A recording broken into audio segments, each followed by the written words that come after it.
This conference will now be recorded.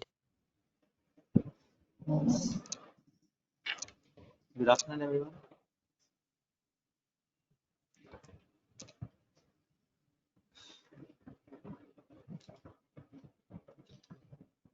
మీకు RS అయిపోయిందా respiratory system complete అవ్వలేదు sir. ఏ టాపిక్స్ మిగిలే?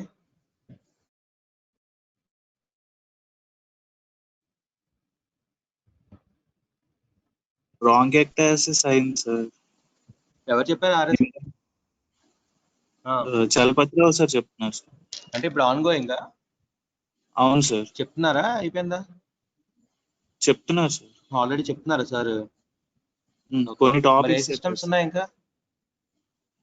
సివిఎస్ మేడం చెప్పేశారు కదా already. Yes sir. CVS HOD madam చెప్పేశారా? Yes sir. ఇంకే ప్రస్తుతం ఏమేమి నడుస్తున్నాయి? చలపతిరావు సార్ ఆర్ఎస్ చెప్తున్నారు, ఇంకా వేరే వాళ్ళు?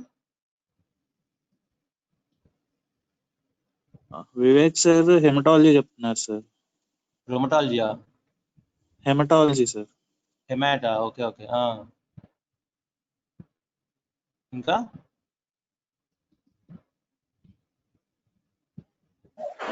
Srinivas sir CNS. Srinivas sir ఏం చెప్తున్నారు? CNS sir. CNS, okay. ఇది గ్యాస్ట్రో రాఘవరామ్ సార్ అయిపోయిందా? ఇప్పుడు చెప్తున్నారా ఇంకా? చెప్తున్నారు సార్. Yes sir. చెప్తున్నారు. ఓకే. సో ఇంకేం మిగిలే సిస్టమ్స్ యాక్చువల్లీ? సరే, ఈరోజు ఐఎల్డి చెప్తాను, తర్వాత ఏ సిస్టమ్ అయితే చెప్తాను. Endocrine sir. ఎండోక్రైన్ అయిపోయిందా? No sir. ఎండోక్రైనాలజీ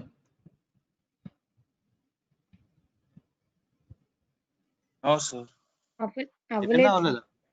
అవ్వలేదా? సరే, నేను ఎండో చెప్తాను నెక్స్ట్ వీక్. సరే, ఇప్పటికి ఐఎల్డి చెప్పేస్తాను. ఐఎల్డి అవ్వలేదా?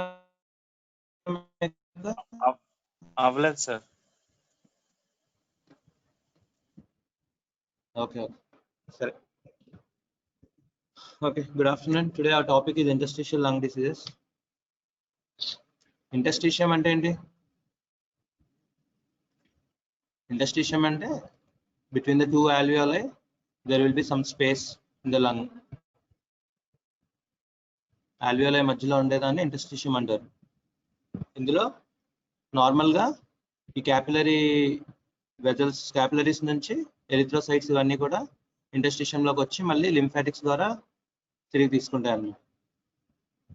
So pulmonary artery, bronchioli, pulmonary vein, lymphatics మళ్ళీ దీన్ని తీసేసుకుంటాయి. సో ఇది ఇంటర్స్టిషియం.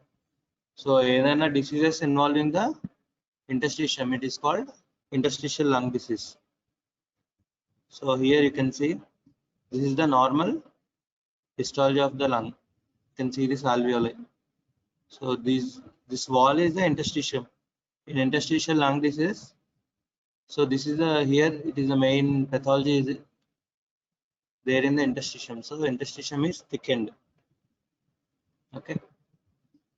So whenever interstitium is thickened or some pathology is there in the interstitium, what happens? There will be defect in the diffusion of the oxygen. So oxygen will not be properly diffused into the blood vessels. So there will be widening of the AA gradient. What is AA gradient? What is AA? Capital A is alveoli, small a is artery. So alveolar, arteriolar oxygen gradient will be increased. There will be symptoms like dyspnea on exertion and dry cough. Okay. So it is a heterogeneous group of diseases which affect lung parenchyma in diffuse manner. So whole parenchyma is involved diffusely. So it is called ILD or diffuse parenchymal lung disease. Okay. If it is a diffuse parenchymal lung disease, still we are calling it as ILD because at initial stages the pathology will start in the interstitium. Later on, whole parenchyma can be involved. It doesn't mean only interstitium will be involved. Okay. So it can be due to either known causes or unknown causes. In known causes also there are many causes like organic dust or occupational toxic toxins or connective tissue disorders related ILDs. All these are known causes. There are some causes called unknown or idiopathic ILDs for which we don't know the cause. Okay. So basically widely we are categorizing ILD into ILD due to known causes and ILD due to unknown causes. Okay. ILD is a very important topic. Kindly listen. Okay. So this is the classification.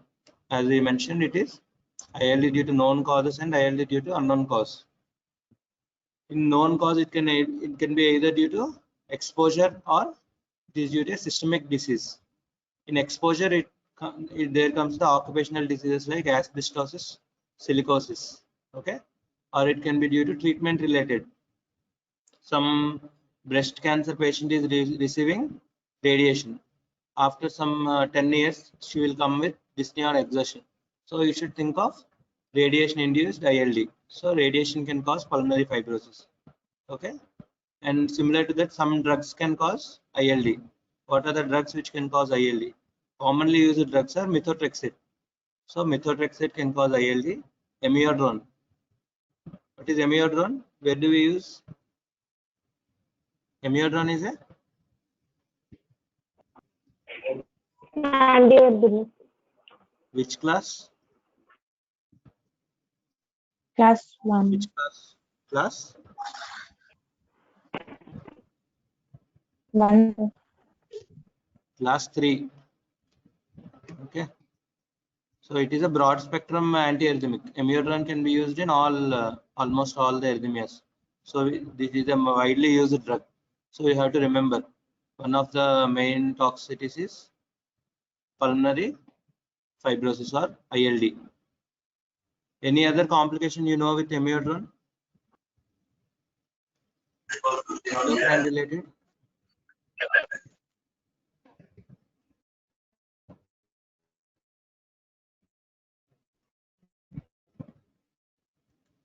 So amiodarone can also cause either thyrotoxicosis or hypothyroidism.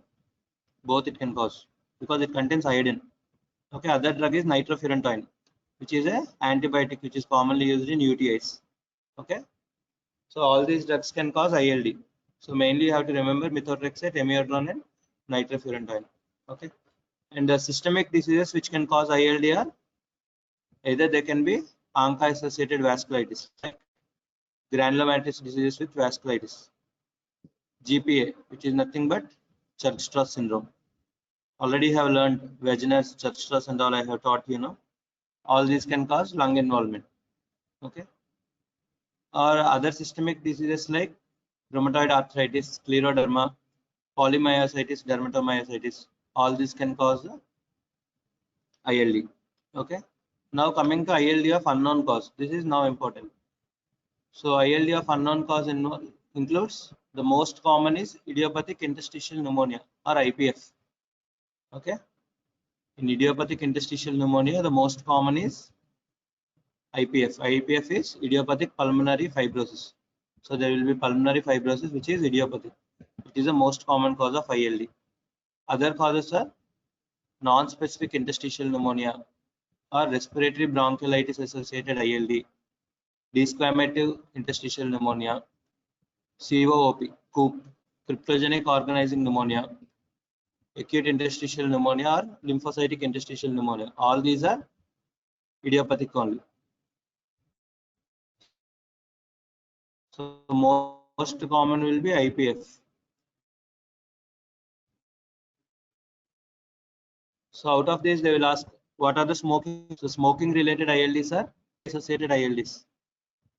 Inflammatory interstitial pneumonia, respiratory bronchiolitis associated ILD. Okay. And Langerhans histiocytosis, LCH. All these three are smoking associated ILDs. You have to remember. smoking related ILDs are respiratory bronchiolitis associated ILD, desquamative interstitial pneumonia, and Langerhans cell histiocytosis, PLCH. Okay.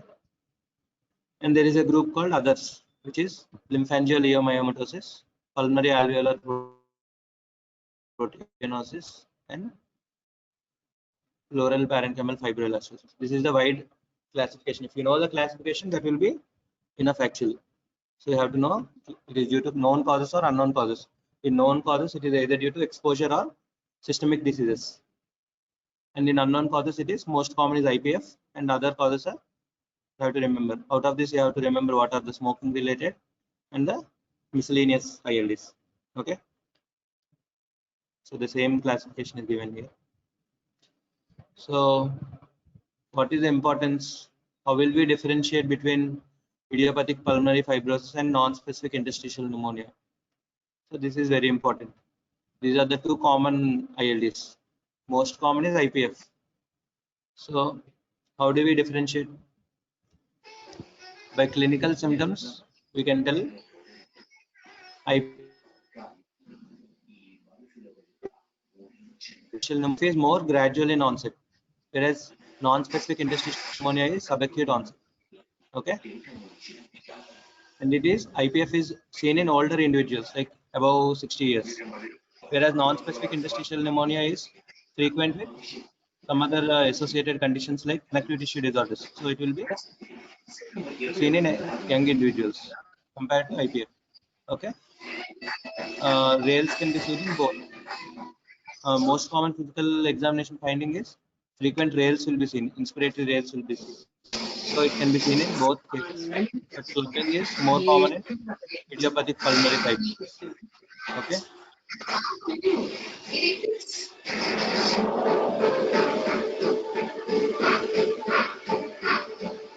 Can you mute some disturbance? అది ఆపడానికే ప్రయత్నిస్తాము అంటే మీకే ఆలోచించుకో.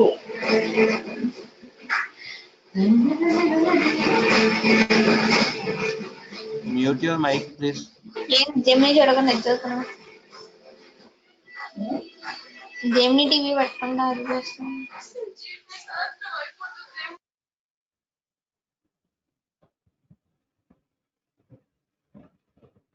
Okay, HRCT, coming to HRCT findings, this is the most important point. In idiopathic pulmonary fibrosis, there will be bilateral, basal, and subpleural reticular changes. It is bilateral basal involvement is there in the idiopathic pulmonary fibrosis. That is most commonly lower zones are involved. And there will be honeycombing. Honeycombing is seen in idiopathic pulmonary fibrosis. And there will be tractional bronchiectasis. So this finding is called usual interstitial pneumonia, UIP pattern.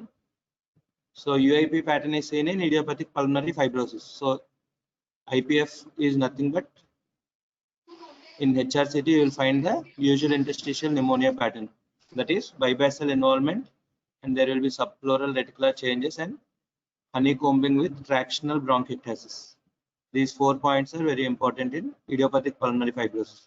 Whereas in non-specific interstitial pneumonia, there will be ground glassing opacities. Like in COVID, you have seen any CT of COVID patient, there will be ground glassing opacities. Peripheral subpleural ground glassing opacities will be seen in NSIP. That's why it is called non-specific. It is not specific to any etiology. It can be seen in any condition. So here it is, honeycombing is very rare. Okay, HRCT is not diagnostic because NSIP is seen in many conditions. Okay. In histopathology, fibroblastic foci are seen in IPF, whereas it is not seen in NSIP. And the mortality rate is in 3 to 5 years, 50% of the individuals will be dead in idiopathic pulmonary fibrosis, whereas it is 18% in NSIP. So these basic differences you have to remember between idiopathic pulmonary fibrosis and NSIP. And all these three are not so important. We'll skip it. You can see the CT findings here. So can you tell? The picture is clear, or you can see it now? Here Yes, sir. there is Yes, sir. Yes, sir. subpleural involvement. You can see this honeycombing pattern. Have you seen honeycomb? So this is honeycombing pattern in the subpleural areas, and there is a tractional bronchiectasis. There will be dilatation of the bronchi due to fibrosis. HRCT image of idiopathic pulmonary fibrosis. You have to see the periphery, whether there is honeycombing pattern. Okay. Coming to picture B, here it is most commonly seen in the upper lobes, whereas IPF is common in lower lobes. Okay. In upper lobes, there will be ground glassing. You can see this. Ground glassing opacities are seen. Okay. These are all ground glassing opacities. And picture C is cryptogenic organizing pneumonia. So in the name itself, it is there. In pneumonia, what will we see? Consolidation. Here you can see consolidations present in the cryptogenic organizing pneumonia. And there is one sign named reverse halo sign or et al sign. Okay. So what is reverse halo sign? See here you can see the periphery is very bright compared to the center. Whereas this is the on the right, it is halo sign. Center will be bright and periphery will be somewhat hypodense. Okay. So this is halo sign on the right. Halo sign is seen in, can anyone tell? Halo sign is seen in Pancreatitis, acute pancreatitis. aspergillosis, invasive aspergillosis. Okay. Halo sign is seen in invasive aspergillosis, whereas reverse halo sign is seen in cryptogenic organizing pneumonia, or this sign is also called et al sign, ATOLL, et al sign. Okay. All these are very important. Halo and reverse halo. So this is the classification again. So in history, what we will see? So in which patient you will suspect ILD? So some patient coming with chronic history of cough and dyspnea on exertion. Most common presentation will be dyspnea on exertion. Okay, then you have to ask the occupational exposure, whether the patient is a farmer or poultry worker or a bird breeder, or whether he works in pharmaceutical company or something. Okay, and you have to ask for exposure to silica. Which patients will be which person will be exposed to silica? The workers who are working in stone crushing or quarries, mines and all, they will be exposed to silica. Silica is nothing but sand now. Okay, and cement factory, they can also be exposed to silica. Exposure to asbestosis. Asbestosis exposure will be seen in workers working in ship industry, ship boilers or roof tiles. All these patients will be exposed to asbestosis. Okay. Or you have to ask any drug related issues, or drugs like amiodarone, bleomycin, methotrexate, nitrofurantoin. You have to ask the drug history. You have to find out the connective tissue diseases. Okay. So what are the connective diseases associated with ILD? Rheumatoid arthritis, systemic sclerosis, SLE, or polymyositis, mixed connective tissue disorders. Okay. Another important clinical aspect is you have to find out the time course of the disease, whether the patient is presenting with acute illness or subacute or chronic. How it will help in diagnosis? If they are presenting with acute ILD, so the patient is complaining breathlessness is in some 5 or 6 days, or it is for some 14 days like that, then you have to think of acute interstitial pneumonia, AIP, or acute hypersensitivity pneumonitis, or it can be seen in some connective tissue disorders. Leave CTD. Okay, mainly acute ILD is AIP and acute hypersensitivity pneumonitis. AIP, the other name is Hamann-Crunch syndrome. Okay, HAMMAN, Hamann-Crunch syndrome. Okay. Coming to subacute ILDs, it can be due within days or weeks. Conditions like non-specific interstitial pneumonia, subacute HSP and all can cause subacute ILDs. And coming to chronic ILDs is for years or months. It is due to idiopathic pulmonary fibrosis.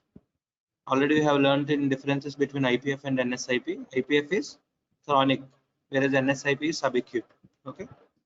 Pneumoconiosis and chronic HSP and all can cause chronic ILDs. So I have to ask the timeline of the disease. Okay. We have discussed tobacco smoking. So what are the diseases associated with smoking? ILDs associated with smoking? Can you repeat? Bronchiolitis, The ILDs have said. inflammatory, Respiratory bronchiolitis, desquamative interstitial pneumonia, and desquamative interstitial pneumonitis. LCH, Langerhans Langerhans. histiocytosis. Okay, these three are associated with smoking. Very important question. Okay. So some negative association is found between tobacco smoking and sarcoidosis and HSP. Okay. So already we have discussed clubbing is commonly seen in idiopathic pulmonary fibrosis. It can also be seen in asbestosis or connective tissue diseases. Okay. So bilateral velcro crackles are seen in idiopathic pulmonary fibrosis and connective tissue disease. Anywhere it can be seen.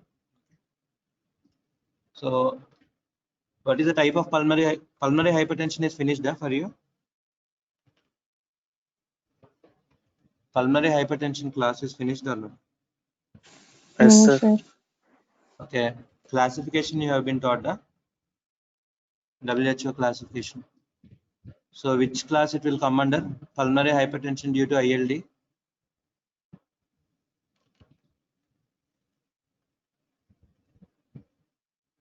Okay, everyone read about classification of pulmonary hypertension. It's very important. It is class 3. Okay. So CTD associated ILD. So we have discussed already. It is commonly seen in young females because connective tissue disorders are common in young females, and the most common pattern in ILD is non-specific interstitial pneumonia. Only in rheumatoid arthritis is the exception. In rheumatoid arthritis, most common ILD seen is idiopathic pulmonary fibrosis. All other condition it is non-specific interstitial pneumonia. Okay, they may ask you most common ILD in Sjogren's, most common ILD in polymyositis. Anything answer is NSIP. Okay, it has better prognosis compared to idiopathic pulmonary fibrosis. So these are the clues you can see. So what are these? Picture 1, you can see the butterfly rash. SLE. Malar rash. Yeah, okay. This is, what is this? What are these fingers showing? This is Clubbing. Raynaud's phenomenon. You can see the Raynaud's phenomenon. Okay.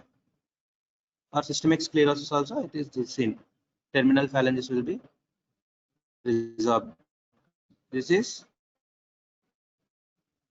systemic sclerosis. Thickening of the skin is seen, and salt and pepper appearance is seen. Okay.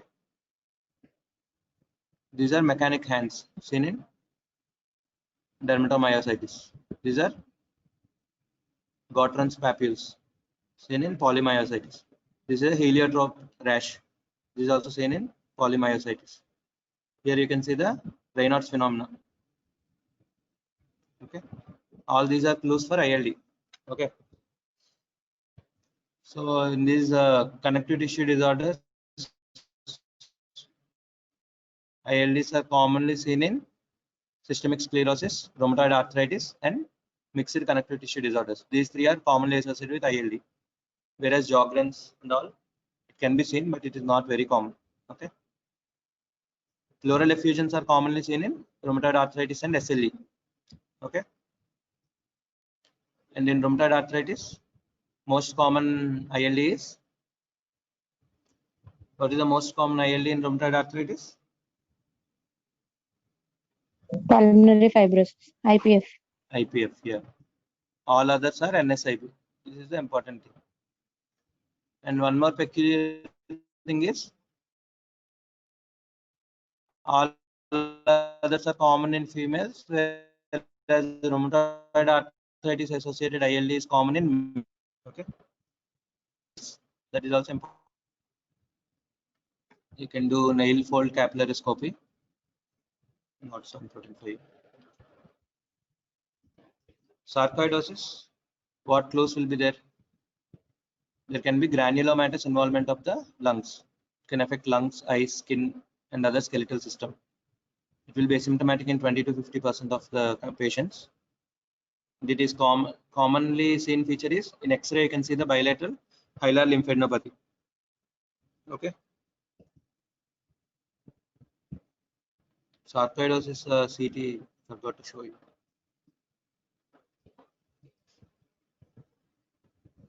See, the fourth image is sarcoidosis. You can see the bilateral hilar lymphadenopathy is there, and there is reticonodular pattern is seen. These are the nodules. Small nodules can be seen. So this is HRCT of the sarcoidosis. Okay.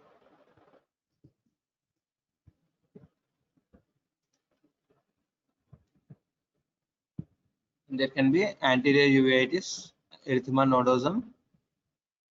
Most common site of erythema nodosum is, where will you see erythema nodosum? Erythema nodosum is a short answer for you. Important. Most common site will be anterior aspect of the shin. On the shin, it will be seen bony prominences. Okay. You have to read all the causes of the erythema nodosum. There can be MON2 positive. False positive can be seen in sarcoidosis. There will be non-caseating granulomas. Okay. This is the classification of sarcoidosis. Already we have discussed previously. X-ray Skading's classification of sarcoidosis. You can see bilateral hilar lymphadenopathy here. Okay. So this is the reticulonodular pattern. You can see so many nodules are there. Reticulate pattern is. Drugs already we have discussed. You just remember the name of the drugs which can cause ILD. Nitrofurantoin, methotrexate, amiodarone. It can also be due to tyrosine kinase inhibitors like imatinib, dasatinib, and all. Okay.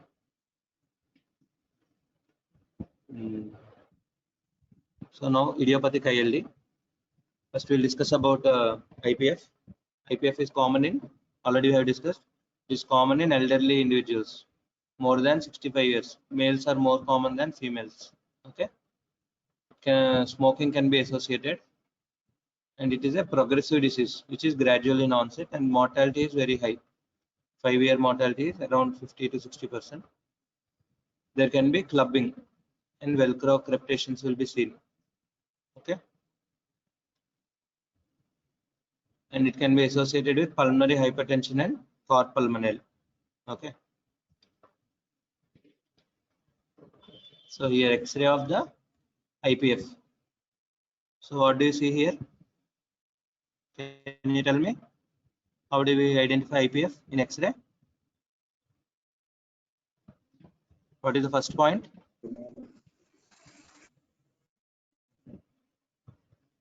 It is bilateral involvement of the basal zones.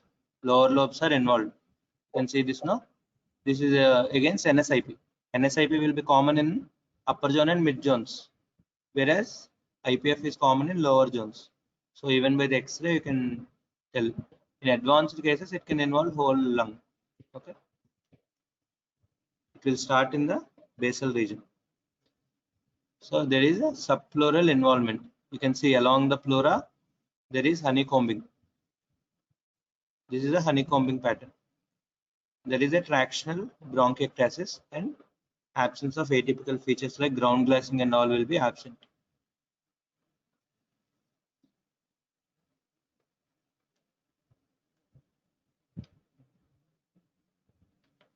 So in NSIP there will be ground glassing appearance. Okay. There can be cystic nodules also.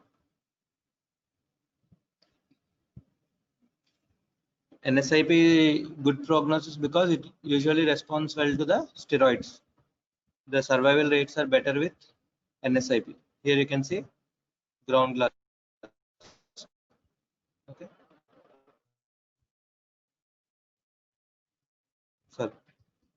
So this is the ground glassing appearance, which is NSIP. Here it is pneumonia-like pattern. You can see there is consolidation with air bronchograms. So they may ask you which type of ILD can appear like consolidation on CT. It is cryptogenic organizing pneumonia. Previously it is called bronchogenic obliterative organizing pneumonia, BOOP. Now the name is changed to cryptogenic organizing pneumonia. Okay. So it can be seen in idiopathic sarcoidosis or connective tissue disorder associated. And it can also be due to infections like mycoplasma, viral infections. Okay. So the next one is acute interstitial pneumonia. So it can present, it also has ground glassing opacities can be seen. It presents like ARDS like presentation. So patient will be rapidly worsening in acute interstitial pneumonia. So the patient will require mechanical ventilation. Mortality is very high in AIP. Okay.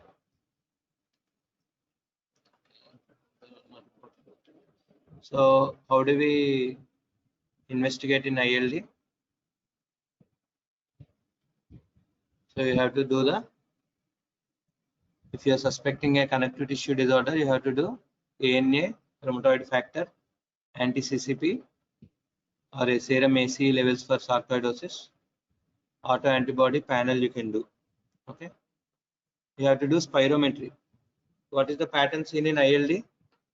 ILD will be obstructive or restrictive lung disease. Restrictive. Which type of? It is Restrictive type of lung disease. restrictive type. Okay. So restrictive is what will happen in restrictive lung disease? FEV1 by FVC will be normal or increased. Okay. What will happen to DLCO? Diffusion of carbon monoxide will be what will happen? Increased or decreased? Increase. ILD, what did I say? Diffusion will be impaired. So DLCO will be low. Okay. Restrictive type of lung disease with low DLCO, you have to look for ILD. Okay. We have to do 6-minute walk test also, or ABG can be done, which can show alkalosis. If you still have doubt, you can go for bronchoscopic lung biopsy. Okay. But it is useful only in some cases like sarcoidosis. You can see the granulomas or organizing pneumonias, respiratory bronchiolitis, HSPN. All these have good yield in biopsy. But biopsy is not recommended for usual interstitial pneumonia or NSIP or desquamative interstitial pneumonia because it is not diagnostic. So biopsy is not preferred. Okay. Also, you have to look for eosinophilic pneumonias. You have to see how many eosinophils are there. Any alveolar hemorrhage is there. Or pulmonary alveolar proteinosis is also one pattern.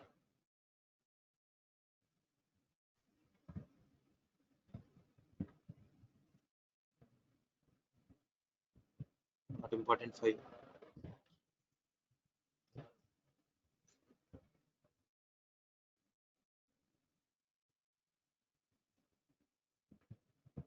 So this is the final approach to ILD.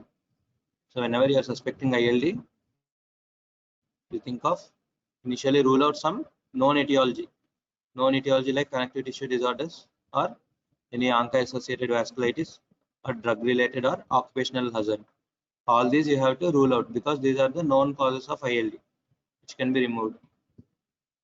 If you are not finding known causes, then you have to think of idiopathic, like idiopathic pulmonary fibrosis and all these conditions. Okay.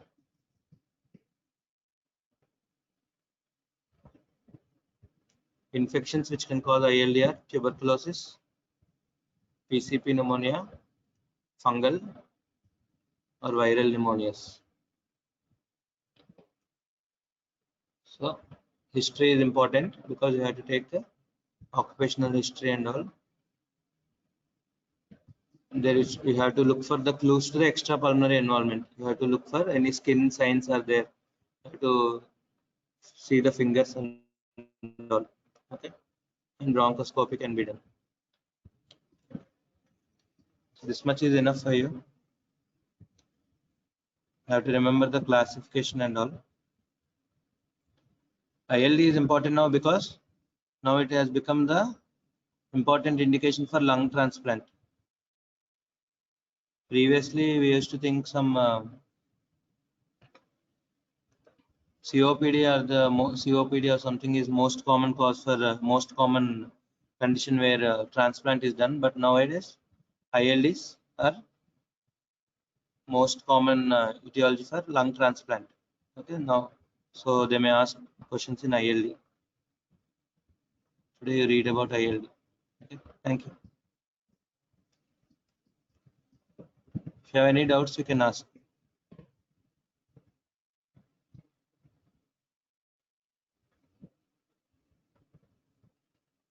Is it clear? Sir. Yes, sir. Okay. Okay, next endocrinology is not going on now. Huh? From next No, class sir. I'll take endocrine. Okay. Okay. Not started. Endocrine, not even one topic is covered for you. Huh? Not started, sir. Not started. Not Okay, we'll sir. start. Okay, okay. From next class we'll start endocrine. Okay, thank you.